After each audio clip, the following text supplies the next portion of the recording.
Hello guys, எல்லாருக்கும் வணக்கம். நான் உங்க ஹரிகரன் ஃப்ரம் மணிமி சோறு போடும் சேனல். இன்னைக்கு நம்ம பார்க்க இருக்கிறது the future diary season 1 episode 5. இந்த எபிசோட பார்க்கறதுக்கு முன்னாடி ப்ரீவியஸ் எபிசோட் பார்த்துருவாங்க, அப்பதான் இதோட கன்டினியூட்டி புரியும். இல்லைனா உங்களுக்கு சுத்தமா புரியாது. நம்ம சேனலை சப்ஸ்கிரைப் பண்ணாதவங்க சப்ஸ்கிரைப் பண்ணிக்கோங்க.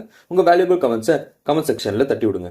வாங்க வீடியோக்குள்ள போலாம். இந்த எபிசோடோட ஸ்டார்டிங் சீன்ல நம்ம எல்லாருக்குமே தெரிஞ்ச விஷயம் தான். ஆல்ரெடி நம்ம பொண்ணு வந்து ஒரு ரெக்வஸ்ட் நம்ம பையன்கிட்ட வைக்கிறான். என்னன்னா, இந்த மாதிரி நீ ஏன் கூட வந்தனா சேஃபா தப்பிச்சு போயிடலாம், அவ கூட இருந்தா நீ செத்து போக வேண்டியதுதான் அப்படின்ற மாதிரி சொல்றப்போ நம்ம பையனுக்கு என்ன பண்ணணும்னே தெரியல. என்னடா இப்படி பேசுறாளே அப்படின்ற மாதிரி அவன் யோசிச்சுட்டே இருக்கான். இருந்தாலும் அவளுக்கு ஒரு வாக்கு கொடுத்துருக்கோமே 6 கிட்ட, அவளை காப்பாத்துறேன்ட்டு எப்படி அவளை விட்டு வருது அப்படின்ற மாதிரி யோசிச்சுட்டு இருக்க நேரம் என்ன ஆகுதுன்னா, இப்ப வந்து 6ஓட பேக் ஸ்டோரி காட்டுறாங்க. 6க்கு வந்து சின்ன வயசுல இருந்து இந்த கண்ணுல வந்து ப்ராப்ளம் இருந்துகிட்டே இருக்கு. அவளால வந்து பார்த்தா அவ கையை கூட ஒழுங்கா பார்க்க முடியாது, பிளரா தான் தெரியும். ஆனா அவங்க அம்மா அப்பா வந்து இந்த விஷயத்தை புரிஞ்சுக்கிட்டு அவளுக்கு வந்து எல்லாத்தையும் பண்ணி அவளை பயங்கரமா வளர்த்துட்டு வராங்க. அப்ப கடவுள் இவளுக்கு ஒரு கிஃப்ட் மாதிரி என்ன பண்ணிருக்காருன்னா, ஃபியூச்சரை பாக்கிறதுக்கூடிய பவர் ஒன்று கொடுத்துருக்காங்க. அதை அவங்க அம்மா அப்பா என்ன பண்றாங்கன்னா, இது ஒரு அட்வான்டேஜா யூஸ் பண்ணிட்டு அவளை வச்சு நிறைய பேரை வந்து டிவோட்டி ஆக்கி அவங்களுக்கு ஃபியூச்சர் ப்ரெடிக்ட் பண்ற மாதிரி ஒரு விஷயத்த பண்ணிட்டு இருக்காங்க. இதனால என்ன ஆகுதுன்னா, அவங்களும் பயங்கரமா சம்பாதிச்சிருக்காங்க. நிறைய டிவோட்டிஸ் வந்து அவங்களுக்காக வந்துட்டாங்க. இப்போ இந்த பொண்ணுக்கு சைல்டுஹுட்டே பெருசா கிடையாது. அவ வாழ்ந்தது எல்லாமே அவங்க அம்மா கூட மட்டும் தான். அவங்க அம்மாவும் அந்த ஒரு பாலும் வச்சு அவங்க அம்மா எப்பவுமே அவ கூட விளையாட்டே இருப்பாங்க. அப்படியே அவ லைஃப் போயிட்டே இருந்துச்சு. ஒரு நாள் அன்எக்ஸ்பெக்டடா ஒரு விஷயம் நடக்குது. என்னன்னு பார்த்தா, அவங்க அம்மா அப்பா 2 பேருமே ஒரு பயங்கரமான ஆக்சிடென்ட்ல இறந்து போறாங்க. இப்ப என்ன நடக்குதுன்னா, இதுதான் சாக்குன்னு அங்க இருக்கக்கூடிய மத்த டிவோட்டிஸ் எல்லாமே என்ன பண்றாங்கன்னா, அவங்களோட பாவத்தை போக்கணும், அவங்க வந்து நல்லபடியா ஆகணும் அப்படின்றதுக்காக இந்த பொண்ணை மாறி மாறி மாறி மாறி ரேப் பண்றாங்க. அவளோட மொத்தமா அவளை செதைச்சு தள்ளுறாங்க. அவளால என்ன பண்ணணும்னே தெரியல. அவளுக்கு ஒரு விஷயம் புரியவே இல்லை, இதெல்லாம் ஏன் நடக்குது நமக்கு அப்படின்ற மாதிரி. ஆனா அவளுக்கு இருக்கிற ஒரே நம்பிக்கை அந்த பால் மட்டும்தான். அதுதான் அவங்க அம்மாவா அவ நினைச்சிட்டு இருக்கா. ஒரு நாள் என்ன ஆகுதுன்னா, அந்த பாலே வந்து அவ கையை விட்டு போயிடுது. அவளுக்கு எங்க போச்சுன்னே தெரியல அந்த பால். ஏன்னா அவளுக்கு அந்த ஐசைட் ப்ராப்ளம் இருக்கனால. இந்த மாதிரி ஒரு சுச்சுவேஷன் நடந்துட்டு இருக்கும் போதுதான் அவளுக்கு ஒரு தாட் ப்ராசஸ் வருது. என்னன்னா, இதுக்கு மேல நம்ம லைஃப் ப்ரலாங் ஆகாது, நம்ம அவ்வளவுதான் இதோட இறந்து போயிடணும் அப்படின்ற மாதிரி அவ ஃபிக்சேஷன் ஆயிடுறான். அந்த நேரத்துல தான் அவளுக்கு வந்து ஃபியூச்சரை பார்க்கறதுக்கு கூட டைரி கான்செப்ட் வந்து அவளுக்கு அந்த பவர் ஆக்டிவேட் ஆகுது. அவளோட ஸ்க்ரோல்ல வந்து கம்ப்ளீட் ஃபியூச்சர் வர ஆரம்பிக்குது. இதனால என்ன ஆகுதுன்னா, மொத்த பேர் அவங்க சொல்றதை ஃபாலோ பண்றாங்க. அப்படியே அது ப்ரலாங் ஆகி போயிட்டே இருக்கு. எனக்கு என்னன்னா, நான் 6ஓட ஸ்டோரி கேட்டோன்னு எனக்கே ரொம்ப கஷ்டமாயிடுச்சு. என்னடா இந்த பொண்ணுக்கு இப்படி ஒரு நிலைமையா அப்படின்ற மாதிரி. இப்ப என்னன்னா, நம்மளோட 3 பசங்களும் அங்கிருந்து தப்பிச்சு போயிட்டு இருக்காங்க. யாருன்னு பாத்தீங்கன்னா, யூகி, யூனோ, அப்புறம் அந்த நம்ம 6ம். சரி, எல்லாருமே தப்பிச்சு போயிட்டு இருக்கும்போது என்ன ஆகுதுன்னா, அவனுக்கு ஒரு கால் வருது. யாருன்னு பார்த்தா டிடெக்டிவ் கால் பண்றாரு. அவர் என்ன சொல்லிட்டு இருக்காருன்னா, ஆல்ரெடி அவர் வந்து கீழே வந்து ஒரு பைப் லைன்ல ஒரு பிரச்சனை வந்து எல்லா இடமும் தண்ணியா இருக்கு, அதை வந்து செட் பண்றதுக்காக அவர் கீழே போயிருப்பாரு. அதனால அவர் மேல இல்ல. இந்த விஷயத்த நம்ம பையன் கிட்ட சொல்லிட்டு இருக்காரு. எல்லாமே செட் ஆயிடுச்சு, அங்க மேல எல்லாமே ஓகே தானே அப்படின்ற மாதிரி சொல்றப்போ, சார் இங்க பயங்கரமான பிரச்சனை இருந்துட்டு இருக்கு, நீங்க எப்படியாவது மேல வாங்க, சீக்கிரமா இங்கிருந்து வெளில போகணும் அப்படின்ற மாதிரி சொல்லிட்டு இருக்கிறப்போ, இவன் எல்லா சிச்சுவேஷன் எக்ஸ்பிளைன் பண்றான். உடனே அவர் என்ன சொல்றாருன்னா, நான் சொல்ற மாதிரி கேள்வி, நீ கரெக்டா கேட்டுக்கு போயிட்டு நான் போலீஸ்காரங்களா வர சொல்றேன், நீங்க அங்கிருந்து தப்பிச்சு போங்க ஃபர்ஸ்ட் அப்படின்ற மாதிரி சொல்றாங்க. சார் அப்ப நீங்க சார் நீங்க எப்போ வர போறீங்க அப்படின்ற மாதிரி சொல்லி கேட்கிறப்போ, நான் வரமாட்டேன், நான் போய் 9 பிடிக்க போறேன் அப்படின்ற மாதிரி சொல்லிட்டு அங்க ஒரு சீக்வன்ஸ் கட் ஆகுது.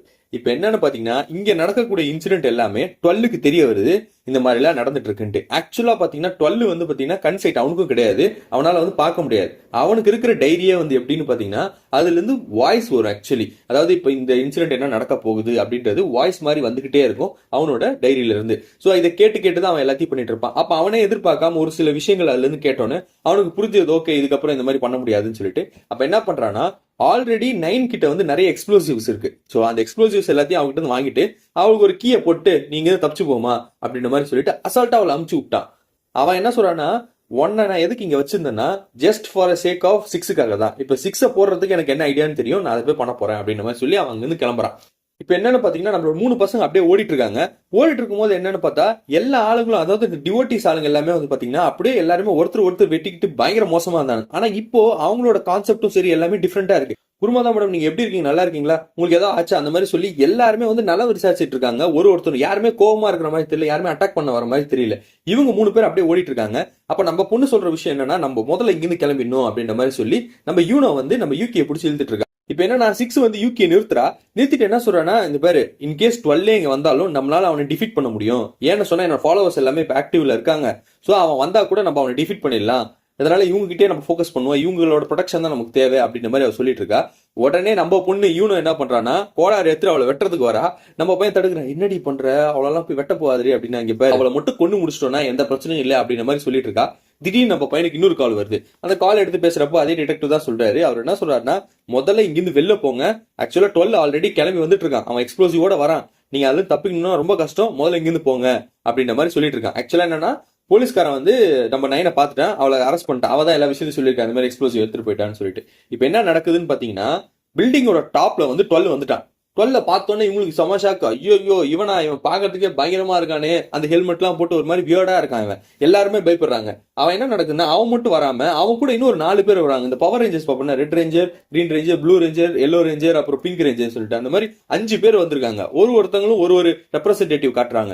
அப்படியே ஒரு பிளாஸ்ட் பண்றாங்க, பயங்கரமான அட்டாக், டபால்னு வெடிக்குது. அப்படியே அந்த 5 பேர் அப்படியே கீழே வராங்க. என்னன்னா 12 ஒரு விஷயத்த நம்ம பசங்க கிட்ட சொல்றான். என்னன்னா அவன் இங்க வந்திருக்கிறதுக்கான ரீசனே வந்து பார்த்தா 6 டிஃபீட் பண்றதுக்காக மட்டும்தான், அவள் கொல்றதுக்காக மட்டும்தான், வேற யாருக்காகவும் இல்ல.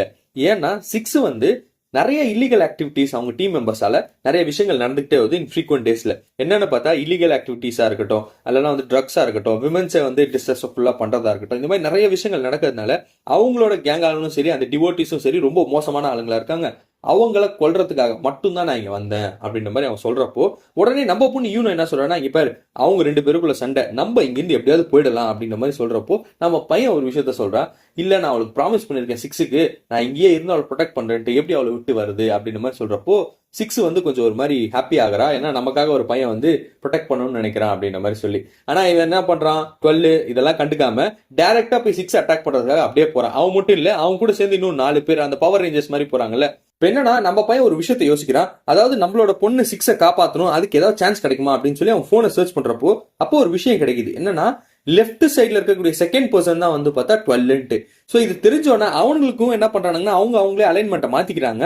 நான் எங்க இருக்கேன்னு கண்டுபிடி அப்படின்ற மாதிரி சொல்லி. ஏன்னா 5 பேர் இருக்காங்கல்ல. ஆனா நம்ம பொண்ணுக்கு ஒரு விஷயம் புரியுது, யூனோக்கு.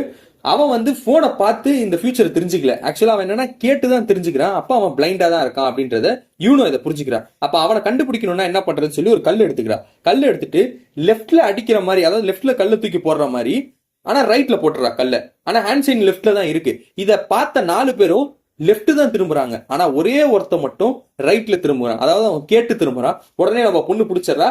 இவன் தான் அந்த 12ன்னு சொல்லிட்டு அப்படியே அவனை போய் பட்டால்னு வெட்டி போடுறா. அவன் உடனே நீ ஜெயிச்சிட்டமா, நீ தான் வெற்றியாளர் அப்படின்ற மாதிரி சொல்லி அவன் அப்படியே கீழே விடுறான். யூனோ என்னன்னா அப்படியே கொலாப்ஸ் ஆகி கீழே உட்காரா. உடனே நம்ம பையன் போய் அந்த பொண்ணு பிடிச்சிட்டு என்னமாச்சு உனக்கு அப்படின்ற மாதிரி சொல்லி கேட்கிறப்போ உடம்பெல்லாம் அப்படியே அனலா குதிக்குது. என்ன இவளுக்கு இவ்வளவு ஜுரம் அடிக்குது, இந்த ஜுரத்துல இவ்வளவு சண்டை போட்டுட்டு இருக்கேன் நீ அப்படின்ற மாதிரி சொல்லி கேட்டுட்டு இருக்கப்போ இப்ப 6 ஒரு விஷயத்த சொல்றா. இதுக்கப்புறம் நம்ம எதை பார்த்து பயப்பட தேவையில்லை, நம்ம எல்லாருமே சேஃப் தான் அப்படின்ற மாதிரி சொல்லிட்டு அவங்களோட டிவோட்டிஸ் ஆளுங்க என்ன பண்றாங்கன்னா கதவு மூடுறானுங்க. இவங்க எல்லாருமே கூட்டமா சேர்றானுங்க. நம்ம பையன் கேட்கறான் எதுக்கு இந்த மாதிரி எல்லாம் பண்றீங்க அப்படின்னு சொல்லி கேட்கிறப்போ 2 பேரும் அப்படியே புடிச்சு வச்சுக்கிறாங்க. புடிச்சு வச்சுக்கிட்டு இந்த 6 என்ன சொல்றான்னா, நான் தான் மொத்த ஸ்கெட்சுமே போட்டேன்ற எக்ஸ்பிளனேஷன் கொடுக்குறான். ஆக்சுவலா பாத்தீங்கன்னா 12 கூட கெட்டவன் கிடையாது. இவ தான் வந்து இருக்கலே பயங்கரமான கெட்டவ. இவ தான் ஆக்சுவலி பிளான் போட்டிருக்கா. இவங்க எல்லாருமே போட்டு தள்ளிட்டு இவ கடவுளாகலான்னு சொல்லிட்டு ஆக்சுவல் பிளானே அதுதான். அதை தடுக்கிறதுக்காக தான் 12 வந்திருக்காங்க. ஆனா 12 போட்டு தள்ளிட்டாங்க. இப்ப இவங்களை காப்பாத்துறதுக்கு பெருசா யாருமே இல்ல. இப்ப 6 என்ன சொல்றாங்கன்னா, இவ்வளவு நாளா எனக்கு டெட் எண்ட்னு சொல்லிட்டு ஒன்னு ட்ரிகரே ஆகல, ஆனா இப்ப எனக்கு ட்ரிகர் ஆயிருந்தது, அதையும் நான் இப்ப சார்ட் அவுட் பண்ணிட்டேன், நீயே 12 கொண்டுட்ட, இதுக்கப்புறம் எனக்கு எந்த பிரச்சனையுமே இல்ல அப்படின்ற மாதிரி அவ சொல்லிட்டு இருக்கா. ஆனா அவ ஸ்க்ரோல் எடுத்து பாக்குறப்பதான் தெரியுது இன்னும் அந்த டெட் எண்ட் வந்து அப்படியே கான்சியஸா தான் இருக்கு. இப்ப அவ என்ன நினைக்கிறான்னா, ஒருவேளை இது யூனோவால நடக்கலாமா அப்படின்ற மாதிரி யோசிச்சுட்டு இருக்கா. யூனோவை ட்ரிகர் பண்ற மாதிரி, வெறுப்பேத்துற மாதிரி என்ன பண்றான்னா, நம்ம பையனை போய் கிஸ் பண்றா. கிஸ் பண்ணோன்னு இவ சும்மா இருப்பாளா, அவளுக்கு மைண்ட் எல்லாம் அப்படியே பிளாஸ்ட் ஆகுது. என்னன்னா, என் பையனை எப்படி நீ கிஸ் பண்ணுவ அப்படின்னு சொல்லிட்டு கோடாலி எடுத்து அவ பக்கத்துல இருக்கவங்க எல்லாருமே வெட்டிட்டு அப்படியே இவளை வெட்ட போறா. அவ கையில இருக்க ஸ்க்ரோலை வந்து எப்படியா மறைச்சணும், ஸ்க்ரோல்ல வெட்டினா நம்ம செத்துருவோம்னு தெரியும் அவளுக்கு 6க்கு. அதனால ஸ்க்ரோலை நவுத்துறா. கையை அப்படியே வெட்டிடுறா. இவ வெட்டிட்டு என்ன பண்றான்னா, நம்ம பையன் கிட்ட போயிட்டு அந்த போன் அவங்க கிட்ட கொடுத்துட்டு இங்கிருந்து எப்படியாவது போயிட்டு இங்க இருக்கவே இருக்காதுன்னு சொல்லி அவனை மேல இருந்து அப்படியே தள்ளி விட்டுறா. தள்ளி விட்டு அவ அப்படியே மயக்கப்பட்டு விழுந்துடுறா. நம்ம பையன் என்ன பண்ணுன்னு தெரியல, எல்லாருமே வராங்க இவனுக்கு பிடிக்கிறதுக்கு. உடனே அங்கிருந்து ஓடி போயிடுறான். இப்ப என்னன்னா, நம்ம டிடெக்டிவ் 9 வந்து ரூஃப் டாப்ல இருந்து இது எல்லா விஷயத்தையும் பாத்துட்டு இருக்காங்க. அப்ப நம்ம டிடெக்டிவ் பயப்படுறான். என்னன்னா, இந்த பொண்ணு வேற மாட்டிக்கிச்சு, நம்ம பையன் வேற தப்பிச்சு போய் எங்கேயோ ஒளிஞ்சிட்டு இருக்கான், போலீஸாலே உள்ள வர முடியல, இப்ப நம்மளும் ரூஃப்ல மாட்டிக்கிட்டோம், நம்மளால எந்த ஹெல்ப்புமே பண்ண முடியலையே அப்படின்ற மாதிரி சொல்லிட்டு இருக்கப்போ 9 ஒரு விஷயத்த சொல்றான். நீங்க எதை வேணா பண்ணுங்க, எல்லாம் கவுத்து விட்டு நான் எங்கேயாவது போறேன் அப்படின்ற மாதிரி சொல்றப்போ அவன் ஒரு விஷயத்த சொல்றான். எனக்காக நீ ஒரு வேலை செய்யணும் அப்படின்னு சொல்றப்போ, என்ன வேலை அப்படின்ற மாதிரி சொல்லி அங்க கூட டிஸ்கஷன் நடந்துட்டு இருக்கு. இப்ப என்னன்னு பாத்தீங்கன்னா, 6 வந்து சரியான காண்டில் இருக்கா. யார் மேலன்னா, நம்மளோட பொண்ணு யூனோ மேல. அவளாலதான் வந்து ஒன்னும் தப்பிச்சு போனா, அவ கையும் வெட்டிட்டான். சோ அதனால அவளை வந்து நாஸ்தி பண்ணணும்னு ஒரு முடிவுல இருக்கா. அப்ப அவன் என்ன பண்றான்னா, அவளோட ட்ரெஸ்ஸை கிழிக்கிறான். கிழிச்சிட்டு ஒரு விஷயத்த வந்து சொல்லிட்டு இருக்கா. ஆம்பளைங்க எல்லாரும் வாங்கடா, மொத்த குரூப்பா ஒருத்தங்களா வாங்க, இவளை நாஸ்தி பண்ணணும் அப்படின்ற மாதிரி சொல்லிட்டு இருக்கா. நான் கூட என்ன நினைச்சேன்னா, 6 வந்து லைஃப்ல ரொம்ப கஷ்டப்பட்டா, இத்தனை பேரால வந்து ரொம்ப நாஸ்தியானா, அவ அதுக்கப்புறமா நல்லா இருப்பான்னு பார்த்தா, ஆனா மத்தவங்களுக்கும் அதே விஷயம் நடக்கணும்னு நினைக்கிறா. ரொம்பவே கெட்ட பொண்ணா இருக்கா.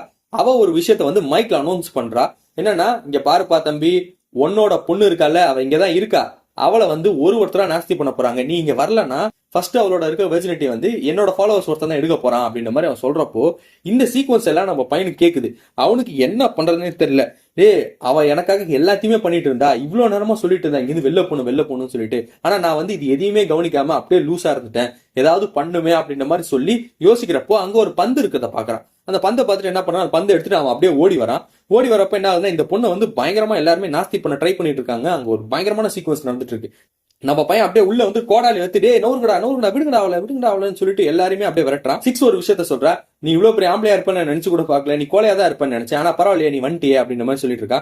உடனே அவன் ஜாக்கெட்டை கழட்டி அந்த பொண்ணுகிட்ட கொடுத்துட்டு அவ ஒரு விஷயத்த என்ன சொல்றானா, இங்க பார், நான் தேர்ந்தெடுக்கிறது வாழ்றதுக்காக மட்டும்தான், அதுவும் யூனோ கூட தான் நான் வாழ போறேன், நீ செத்தடி மாவளே அப்படின்ற மாதிரி சொல்றப்போ, இங்க பார் நீ என்ன வேணா பிளான் பண்ணு, இத்தனை பேர் இருக்காங்க என்கிட்ட டீம் ஆளுங்க, உன்னால என்ன எதுவுமே பண்ண முடியாது, நீ ஒரு ஆள் என்கிட்ட 100 பேருக்கு மேல ஆளுங்க இருக்காங்க, நீ என்ன பண்ணாலும் யாரையும் டிஸ்ட்ராக்ட் பண்ண முடியாது அப்படின்ற மாதிரி சொல்றப்போ நம்ம பையன் என்ன பண்றான்னா அவனோட டாட் எடுத்துக்கிறான். எடுத்துட்டு இந்த பந்தை அப்படியே தூக்கி போடுறான். அந்த பந்தை போட்டவன எல்லாருமே அந்த பந்தை தான் பாக்குறாங்க, எல்லாருமே டிஸ்ட்ராக்ட் ஆயிட்டாங்க. இந்த பந்தை பார்த்தவன அவளோட ஸ்க்ரோல் வந்து கம்ப்ளீட்டா சேஞ்ச் ஆகுது. நம்ம பையன் என்ன பண்றான், டாட் எடுத்து அப்படியே இறக்குறான். அவன் என்ன நினைக்கிறானா, ஏதாவது அட்டாக் பண்ற போயிடறானேன்னு சொல்லிட்டு அந்த ஸ்க்ரோலை தூக்க வர, அப்போ ஒரு கை வேற இல்ல, என்ன பண்றதுன்னு தெரியல. ஆனா அந்த ஸ்க்ரோல்ல வந்து அந்த டாட் வந்து குத்திடுது. குத்துறோன்னு என்ன ஆகுதுன்னா, அந்த பந்தையும் பாக்குறாவ, ஏன் இவ்வளவு நாளா என்கிட்ட நீ வராம இருந்த அப்படின்ற மாதிரி அந்த பந்தை பாத்தி வச்சுட்டு இருக்கா. இந்த பந்து தான் வந்து அவங்க அம்மா கொடுத்தது, அது ரொம்ப நாளா காணும்னு சொல்லிட்டு அவ ஆக்சுவலி அப்சஸ் ஆயிருந்தா.